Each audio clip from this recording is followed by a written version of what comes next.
Assalamualaikum warahmatullahi wabarakatuh. Saya Alan Lutfi Gesang Saputra MPD. Saya dari STIT Muhammadiyah Tempur Jongawi, Prodi MPI. Saya di sini akan mengajar mata kuliah manajemen peserta didik dengan materi ruang lingkup manajemen peserta didik. Monggo.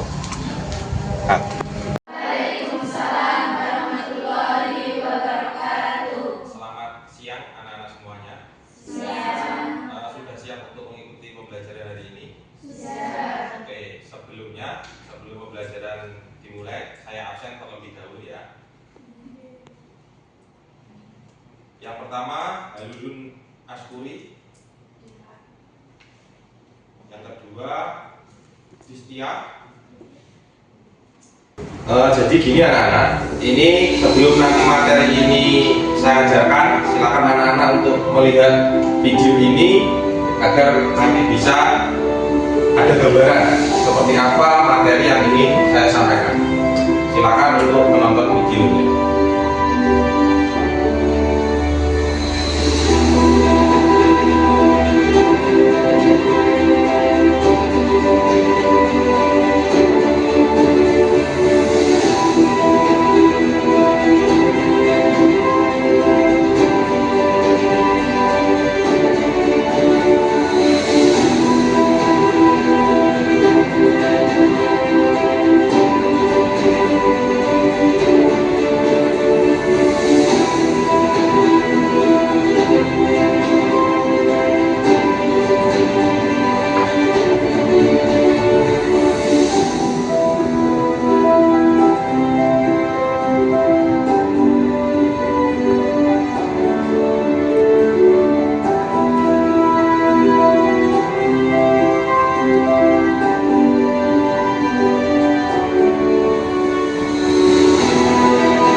Teman-teman mahasiswa, jadi di mata kuliah hari ini tentang manajemen peserta didik, kita membahas tentang ruang lingkup manajemen peserta didik.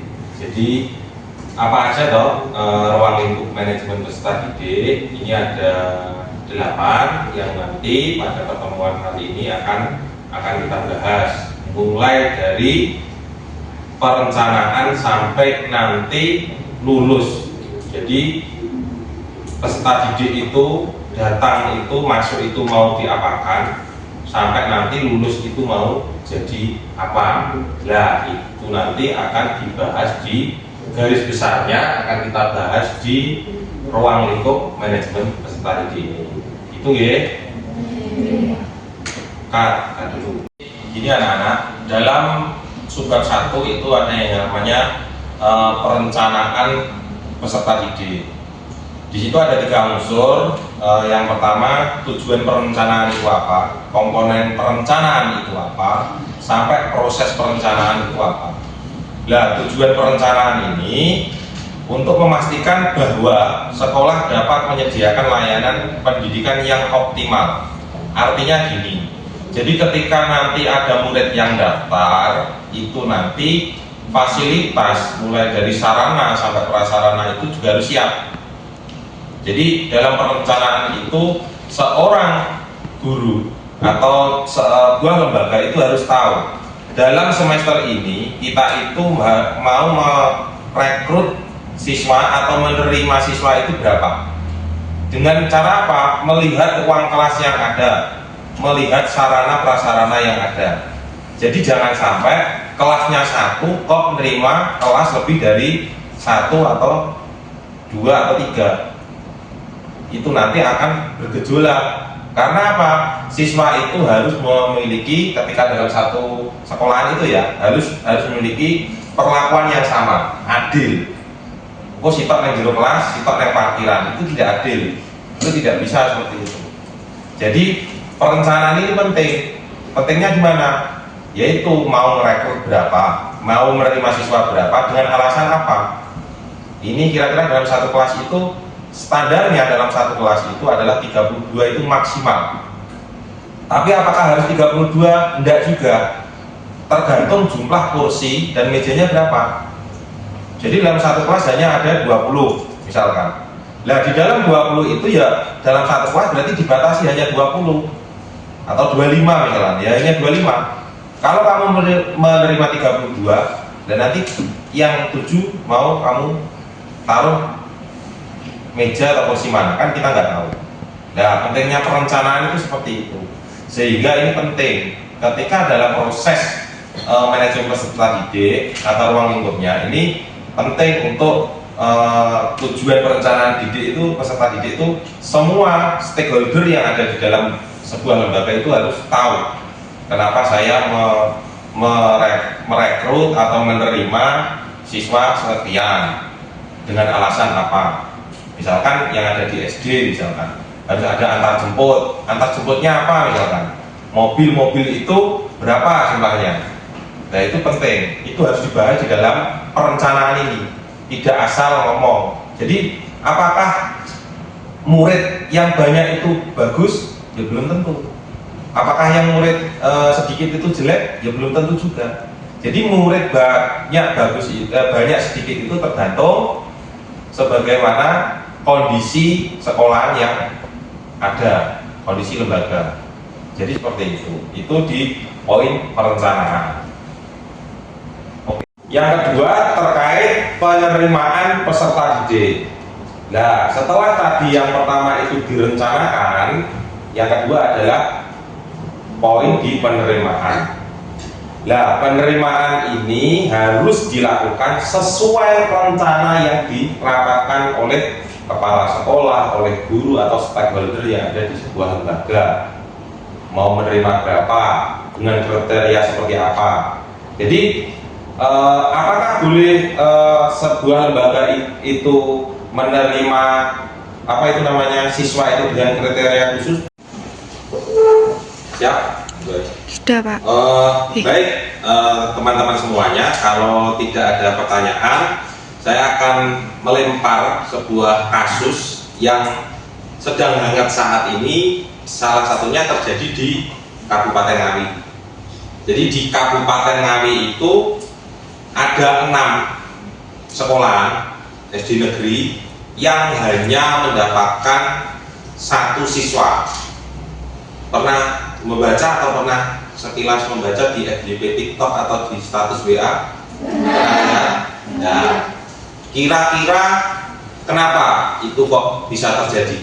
Apakah ada yang salah dengan perencanaannya, atau memang tidak diperencanaan, atau ada masalah lain? Jadi nanti teman-teman semuanya diskusi berkelompok, ini kelompok 1, kelompok 2, kelompok 3, mendiskusikan fenomena yang sedang hangat terjadi terkait penerimaan siswa baru yang terjadi di SD yang terjadi di Kabupaten Ngawi. Ada 6 SD yang hanya mendapatkan 1 siswa, ya. Dan nanti itu kenapa kok? Jadi nanti teman-teman bisa menyampaikan gagasannya melalui diskusi kelompok. Bisa dipahami ya? Oke, sekarang mejanya diubah. Jadi nanti ini diubah kotak, sana juga kotak, sini kotak. Itu ya? Oke, silakan saya beri waktu 5 menit untuk mengubah tataran meja. Oke.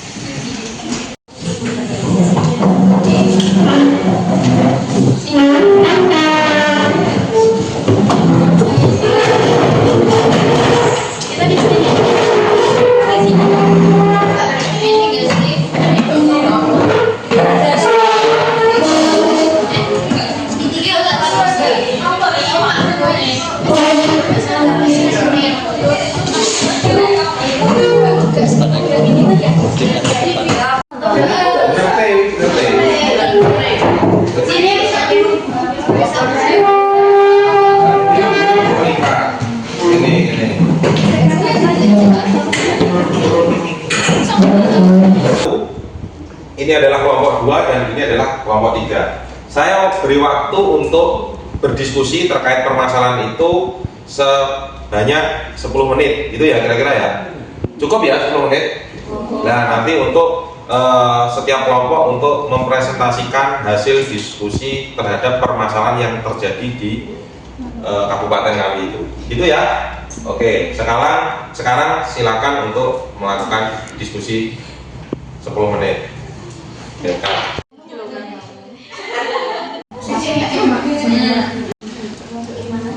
Berdasarkan hasil diskusi dari kelompok 3, ada beberapa penyebab faktor mengapa hanya ada satu peserta didik yang didapatkan oleh beberapa SD di Ngawi, yaitu yang pertama jumlah calon peserta didik yang menyusul. Oke, tadi sudah 3 kelompok untuk memaparkan hasil diskusinya. Sekarang teman-teman untuk menanggapi dan memberi solusi gimana tanggapan dari kelompok 1, kelompok 2, kelompok 3 dan solusinya itu baiknya seperti apa kalau ada permasalahan seperti itu. Gitu ya. Oke, kita mulai dari kelompok 1 untuk menanggapi hasil diskusi dari kelompok 2 dan 3. Silakan.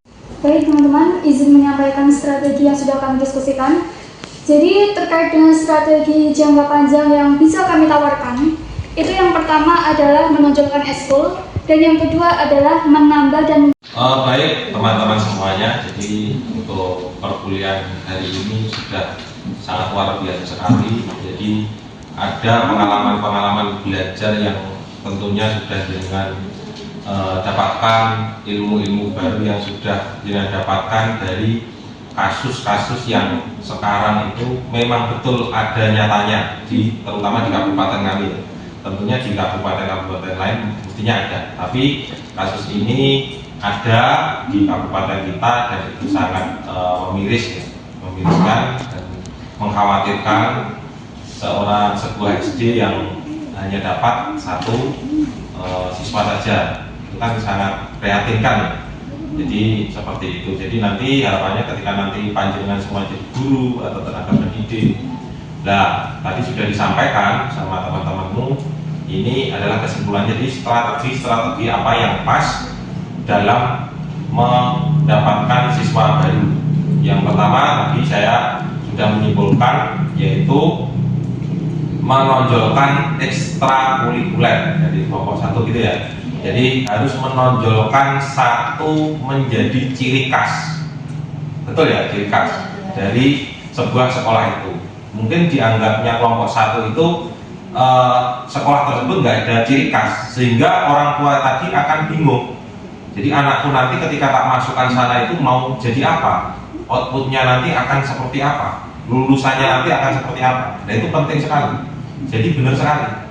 Contohnya gini, ketika saya itu punya, jadi ketika apa itu income sama outcome itu nanti harus berbeda.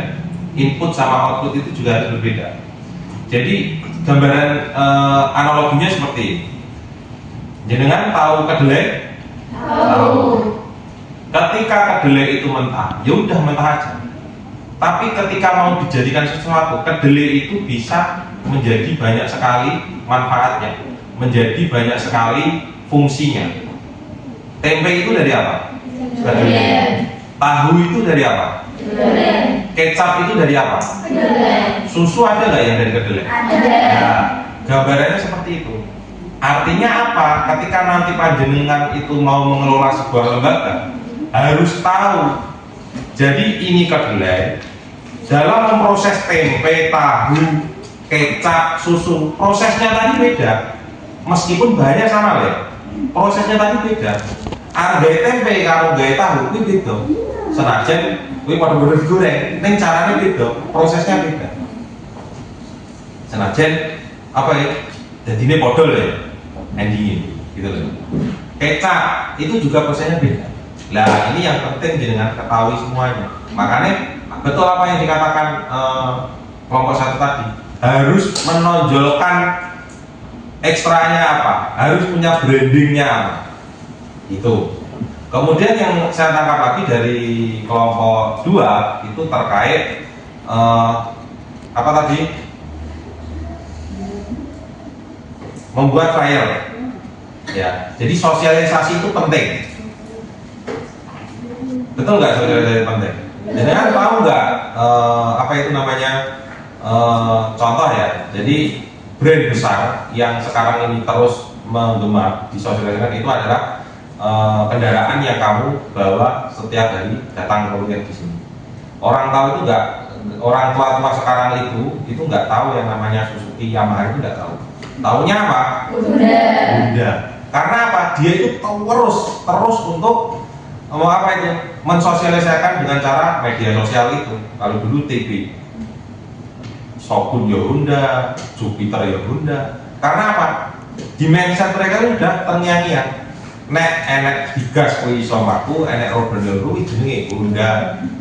Kayak enek ceritanya Suzuki itu tumbas Suzuki itu dah tumbas Honda. Itu dulu orang-orang. Karena apa? Itu sudah melekat di dalam otaknya itu. Jadi branding itu penting. Nah, sekolah itu mau dijadikan apa? Outputnya nanti seperti apa? Nah, yang terakhir adalah yang disampaikan di kelompok 3 tadi. Apa tadi? Kerjasama dengan lembaga atau pondok yang ada di bawahnya. Jadi penting itu kerjasama di lembaga. Jadi SMP kerjasama dengan SD. Jadi murid nanti ke sini. Tapi harus ada. Jadi ketika kerjasama itu harus saling menguntungkan. Simbiosis mutualisme. SD-nya ya untung, SMP-nya ya untung. Ya terserah mau seperti apa keuntungannya. Misalkan, itu SD ngirim 10 murid di SMP, nanti akan kirim ganti seragam berapa setel untuk di SD. Jadi itu kan saling menguntungkan. Itu adalah strategi juga. Jadi kesimpulannya seperti itu. Jadi itu untuk perkuliahan hari ini terkait ruang lingkup manajemen peserta didik. Sebelum saya tutup, ada pertanyaan? Cukup ya? Nah, kalau cukup, oke. Selanjutnya yaitu tentang tugas. Jadi tugasnya nanti teman-teman kelompok 1, kelompok 2, kelompok 3 adalah membuat flyer tentang PPDB yang kelompok 1 SD, SMP, kelompok 3 SMA. Ya, flyer bisa dibuat di Canva, bisa dibuat di Photoshop, atau bisa dibuat di Corel Draw. Itu ada yang kesulitan kira-kira? Nggak ada ya? Oke, kalau nggak ada, terima kasih atas perhatiannya. Mohon maaf jika ada salah. Saya akhiri untuk pertemuan kali ini. Sekian. Assalamualaikum warahmatullahi wabarakatuh. Waalaikumsalam warahmatullahi wabarakatuh. Oke, selesai. Terakhir ya.